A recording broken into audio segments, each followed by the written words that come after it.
My name is Ted Hong. I am the Director of Gastrointestinal Radiation Oncology at Massachusetts General Hospital and an Associate Professor of Radiation Oncology at Harvard Medical School. Today I was speaking about radiation resistance and radiation sensitivity. It's been long understood that there are cancers that are somewhat more radiation resistant and radiation sensitive to therapies, as demonstrated by the different doses that it would take to control a cancer. However, within each cancer, there is significant heterogeneity of response in terms of the likelihood that an individual tumor will be controlled with radiation. Currently, there are a number of different aspects that people have been looking at, ranging from factors at the cellular level, including accelerated repopulation, DNA damage repair defects, genomic differences, as well as microenvironmental differences like tissue hypoxia.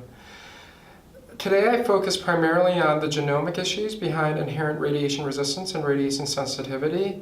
There is a growing body of literature that suggests that KRAS mutations are a prime culprit for radiation resistance, and when coupled with P53 mutations, the tumors seem to be, in fact, even more radiation resistant. This points to a potential therapeutic intervention strategy where a drug could be combined with radiation to enhance the response to radiation. Other future directions of markers of radiation resistance include looking at expression-based radiation panels. There is one panel from the Moffitt group that looked at 10 hub genes that are then input into a formula that gives you a score of high or low, with high tumors being more radiation resistant.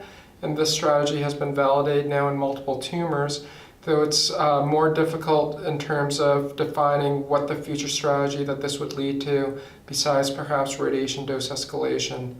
At Mass General, we're currently interested in a broader RNA expression-based panel that is evaluating 154 genes, 2/3 of which are DNA damage repair genes, and currently looking for differences between responders versus non-responders.